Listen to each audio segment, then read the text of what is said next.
Real Country 1430 AM and 107.3 FM WRDN.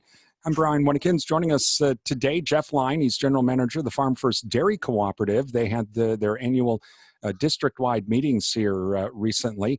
Thank you to Anna Basilo of Duran Compeer Financial as well, along with Animal Wellness Center of Buffalo Valley and Credenz Seeds from BASF, along with Matt Carls as well, our representative with Micah Ginn, and for supporting our broadcasts and interviews. And Jeff, thanks for joining us today. Well, obviously 2021 or 2020 rather, with COVID-19 made district meetings a little bit different this year. Everyone had to kind of join in all at once virtually, where you would have like 19, 20, 30 trips.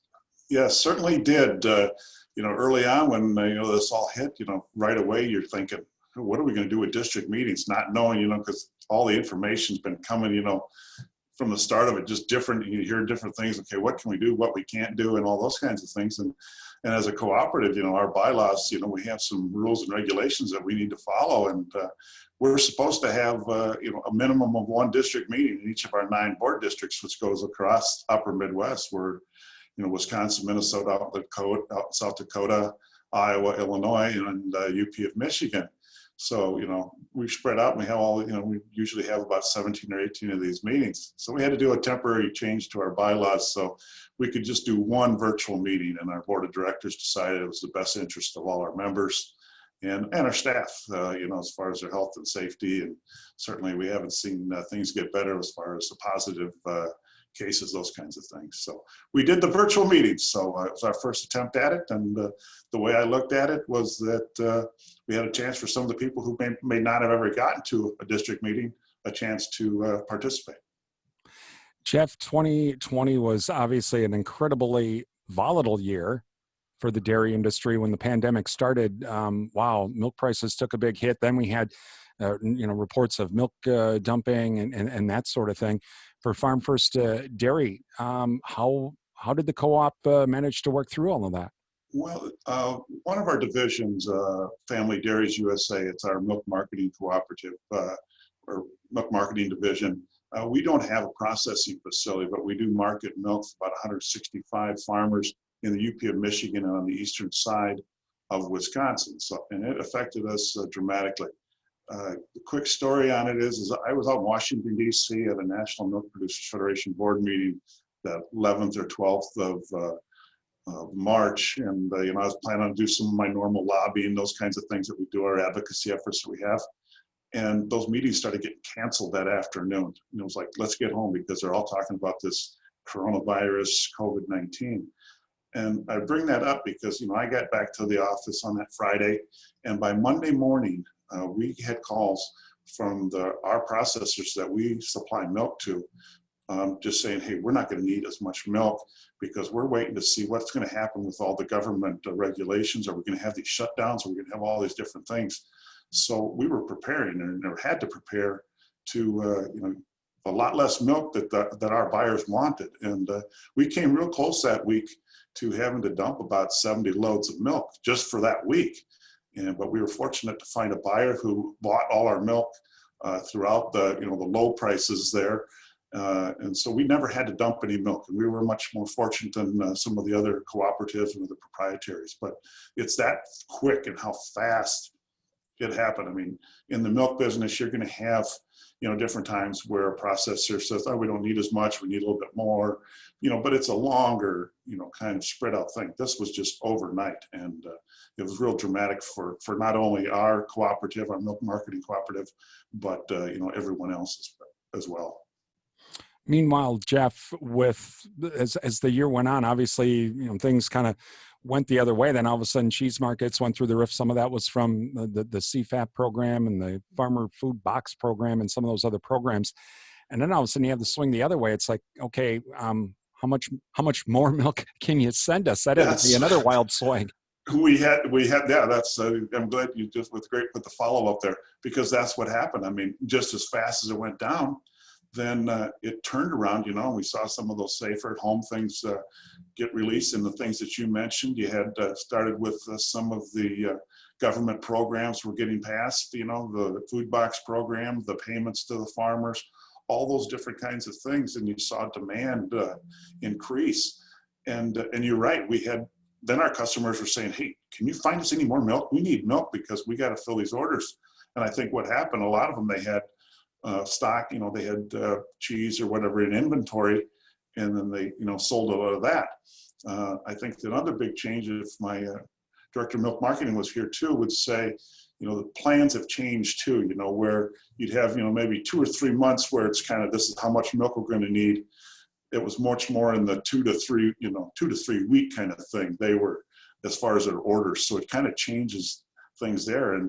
And a lot of cooperatives and processors, you really got caught there because, in some cases, some asked, their farmers, that we don't need as much milk, so you're going to need to dump your milk, or, those kinds of things.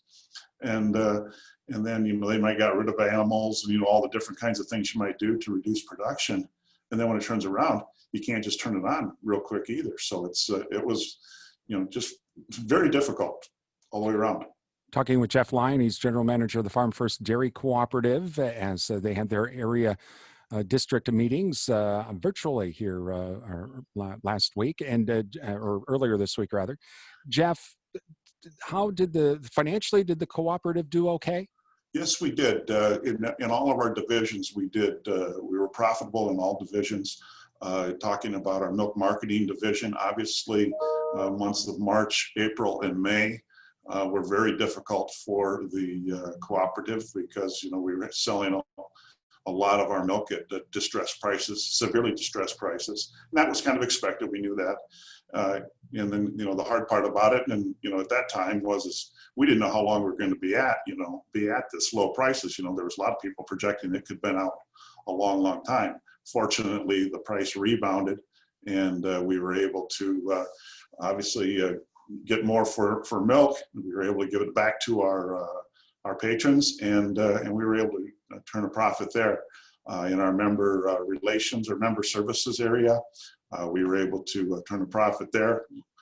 Saw a little bit of reduced revenue, but had great control on expenses. And that's our test verification, those kind of things.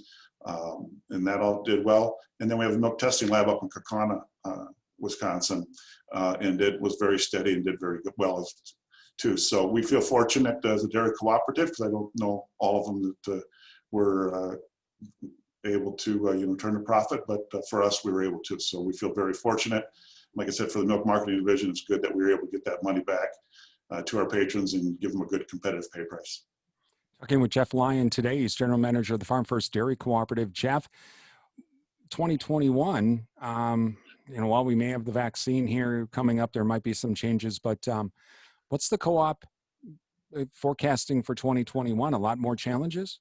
Oh, I've been doing in the dairy business or in and out on the sides, and now 24/7 dairy business. There's always going to be challenges in it. But if you're just looking at the milk prices where they're at, we're going to look at a November class 3 price at 23, and I just looked earlier today, and for December, the class 3 price, the futures market was down in low 15s, and even into January it was there, kind of bounces up to the 16s. So we're going to have a drop, in the milk price here just because of drop in demand. Some of that's the normal holiday. The buyers already have their product, for Thanksgiving into Christmas, those things. That's some of it's normal, but that's a pretty severe drop. And then where you're looking at prices at, going to be, significantly lower as we go out here. And there's just so much uncertainty out there as to, what's going to happen. We've been fortunate through this whole thing. When we talk about the ups and downs, that exports have been very good. So that's helped us. If we wouldn't have had those, I think we've been in real dire straits. But when you look at things, you see that across the country, we've seen an increase in milk production, about a little over 2%, I think, nationwide. These cow numbers are going up. So, dairy farmers are responding that way. We had a little bit of concern, with that while the COVID payments, the CFAP payments, the DMC, obviously through the Farm Bill beneficial, the food box is all beneficial. Those kinds of things, when farmers were getting that money in their pocket, dairy farmers, they're, looking, should we, reinvest at those kinds of things? And it appears some of that's happening. Report I saw the other day with that big new plant opening up in Michigan. you're seeing some increases there, and then other parts of the country in the bigger dairy states, ramping up. So going to have some concern there if we stay with increased cow numbers and see increased production, if we're not able to find the demand both domestically and internationally to sell the product. Talking with Jeff Lyon, he's a general manager, Farm First Dairy Cooperative this morning. Jeff, obviously you mentioned the price changes. DMC registrations done on December 11th. Is the co-op, and I'm sure yourself, being a former Wisconsin Secretary of Agriculture, and you've worked at the Department of Ag for many years before coming to the co-op. I'm sure you've been having a lot of these type of meetings with dairy farmers saying you've got to sign up for DMC. You have to. We stressed it at our district meeting, and we've put it out in every social media platform, any communications platform we have is get signed up. And Jim Mulhern was our guest speaker for our district meeting. Jim's the CEO and president of National Milk Producers Federation. And he talked about the fact that the sign up is lagging, and just incredible to me that after this year, and because we saw benefits from the DMC early, in the part there, and then when the prices were low, that margin was, at a point where people were getting paid. And the way things are looking, where prices are out in the future, and if you look at where grain prices and some of those things are headed here recently, we'll be in there. And everyone that I listen to say it's a no-brainer. You should be signing up, and that's what I've been telling people. And everything I've seen, that they should be signing up. It's an incredibly affordable insurance policy for dairy farmers, and they should be signing up. And like I said, December 11th is the deadline, and I hope they all take advantage of it. And that's been another thing that we've been trying to talk to our producers about. The real need, it's always been out there, but to really truly look at your risk management, whether DMC is the only thing you're going to do, or you're going to get on the futures, you're going to do the dairy revenue protection, livestock gross margin, whatever it is. It might be different for each individual, but really start taking a serious look at risk management tools out there. Jeff, when you've talked with some of your members about DMC, for those that have not wanted to sign up, or I'm not going to do that, well, have they given you a reason why? Because I'm like you. I've talked with Mark Stevenson, with Jim Mulhern. I've talked with other folks in the industry, and I look at it going, geez, if it was me, man, I'd be like, try to be first in line to sign up. But what's some of the reasons, if they given you any?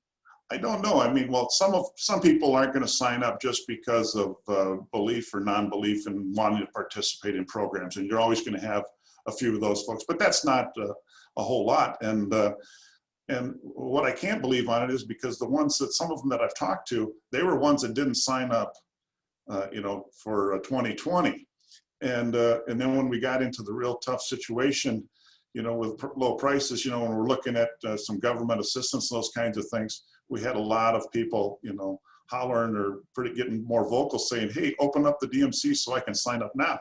Well, Secretary Perdue, pretty much said that's not going to happen because you don't. I think his comment was, "You don't buy insurance after you have the fire," kind of thing. So I knew that was a non-starter with the Trump administration on that, and for the life of me, I can't figure it out, because if you're just looking at the numbers where things are going to be, as I said earlier, it's such an affordable type insurance policy. And for the vast majority of farms, I mean, the way it is at the 950 level at 5 million pounds, average production, that's a 200 to 230 cow dairy herd. Obviously, if you're larger or greater production, you only get that, the benefit up to the 5 million. But the vast majority, especially, here in the upper Midwest, a lot of dairy operations, they're going to get the full benefit of that. Talking with Jeff Lyon, he's General Manager, Farm First Dairy Cooperative. Let's talk about some of the things going on at their district meetings that we had earlier this week. Jeff, I know Jim Mulhern from National Milk talked a little bit about the things going on in DC and advocacy and all that, and you do a lot of that with the co-op. Absolutely. One of the things that there's a lot of folks that have talked about, Senator Ron Kind, Congressman Kind has talked about this, other groups have talked about this, of trying to maybe look at the federal milk market order, which, if anyone can explain it to me really quickly, easily, whole deal, they should be running the show here for that. But is that one of the big, the federal milk market order and those price differentials to try and work some of these things out here Right. in 2021? Yes, and I've been at this long enough, Brian, that all these different things have come up, you know, different times in my career, and I always have to stop myself, because for some of the people that I'm talking to, depending upon where they're at in their career, this is the first time that it's been an issue, and I gotta, try to remember not to be the old guy in the room kind of thing, where you're, going, oh, I remember way back, but some of these issues don't change, and and different things,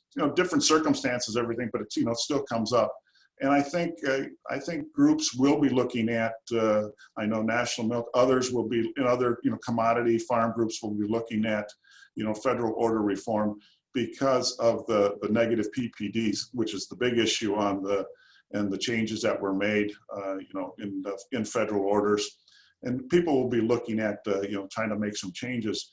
But the fact is when I talk to people that have been in this business longer than me, you talk to the dairy economists, some of them that you mentioned, they have never seen anything like this, with the pandemic that we've had, where prices got so low and then just ramped up so high, in such a short period. They have never seen anything like that. So a lot of it is an answer trying to look at what happened here. So I think that people looking at federal order reform and decisions there, as to do you make the changes, within the federal orders, or do you do something legislatively, some of those kinds of things. So there'll be talk about that as far as what we can do, to make changes on that. As the way 2021 goes, that'll have a big probably decision as to what happens too, because eventually, we're in this situation with these negative PPDs, just because class 3 is much higher than the class 1 and a few other things. But when that flips around here in the upper Midwest, then you're going to start to see the positive PPDs, which will be good, and a bunch of dairy farmers will be satisfied because they'll like that. But what that means is the class 3 price is going to be lower, and it's not going to be in that $20 area. So, there's a trade-off on both of those, but it will always be part of the discussion. It has been throughout my career, from time to time when certain things happen in the markets, that we'll have a discussion on it. No, another discussion that you've heard in your career in working with the State Department of Agriculture in the dairy industry, depending on how you call it, inventory management, supply management, whatever you want to call it. We actually had some of that in 2020 where the co-ops got together. Do you think there will be more of a discussion on that, or to try to advance at least where the co-ops were all kind of like, okay, this is, we're going to have a base here and we're all going to agree to do that? Do you think there's going to be more discussion on that? I know, Farmers Union and Farm Bureau, those two groups have actually gotten together to just at least talk about that. Yeah, I know. Well, like I said, and that's kind of one of the issues that when I got here to Farm First, and like I said, back heavy dairy all the time, and like I said, I've worked on dairy policy a long time throughout my career, different points on it, and supply management has always come up, and we've had those discussions within our Farm First meetings, and I would tell you that it's pretty evenly split, and we had some policy that said, hey, we're willing to consider and look at it and support some research and, looking into that, kind of program. And you got others that, here in the upper Midwest who aren't interested in it. And I think that the biggest thing on the, for the people that are advocates of supply management or managed growth, or, however it's termed, is that it's not widespread around the country as far as support for it. So you go to some other states, they're going to look at you and say, no, we're not interested in that kind of thing. It's been in a lot of discussions in the upper Midwest, for a long time. And I would guess that if we see what we talked about previously, if we see, increased production here in 2021 and some reduced prices, those kinds of things, I think the conversations on that will go up naturally. I think because and it'll be all preparations for the next farm bill, which isn't for a while yet, but it's those kind of discussions that will happen, and to see whether it has a chance. It wasn't the 2014 bill to have a supply management kind of provision kick in, and it was upper Midwest people predominantly that got it out. So it's always a discussion. All the years I've done it, every time you have it, a lot of people think it's a good idea, but it's when you start getting down to the details and people start looking at it, what it means on their own farm, historically, that's when it's kind of fallen apart. Jeff, finally, with the election being over and moving into 2021 with the new Congress, with farm policy, Colin Peterson lost his election, so we're not going to have him on the House Ag Committee now. Is there a concern that with starting on the new Farm Bill, yourself and members from Farm First are going to have to kind of do some new education of some of these new congressional folks? That was a big one. I mean, in fact, I was talking to members, from some of our members from Minnesota, and when I heard that Representative Peterson was going to have a tough race and he might lose, and I said, what's going on there? I couldn't believe it, because Colin has been good, that Western Minnesota district that he has, basically, from all the way north, just about down to the Iowa border, I think is where it goes. And he's just been a great advocate for ag. So I couldn't believe that. And you're absolutely right. I mean, it's going to be a new education on there. It appears, I don't think it's been totally named, but it appears that Representative Scott from Georgia will get that House seat, which is, a big departure for those of us in the upper Midwest, that are used to a person who understands, Midwest agriculture, those kinds of things. Been a tremendous advocate for the dairy industry. I mean, it was a lot of his work, getting the DMC program put in place and getting that done, because there's frankly a lot of people that didn't even want to do that. So it's a continual education. You always get new members in there within Congress, but when it's the leader of the House Agriculture Committee, it ramps up even more as far as having to do the education. I understand that Representative Scott down in Georgia has a lot of food processing, those kinds of things, but that's not the same as people working on the farm doing those kinds of things. So it'll be rather interesting to see what happens there on the House side.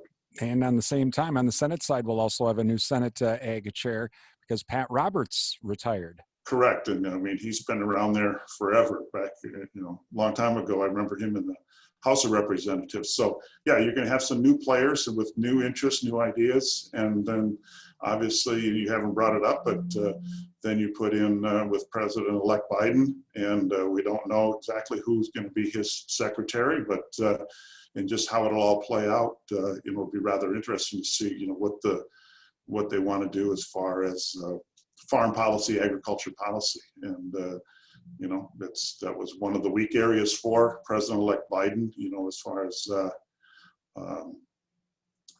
the election went. So it'd be interesting to see what he does to, try to get favor with, the rural areas of the country. We'll see what happens with that. You bet. That's Jeff Lyon. He's General Manager of the Farm First Dairy Cooperative.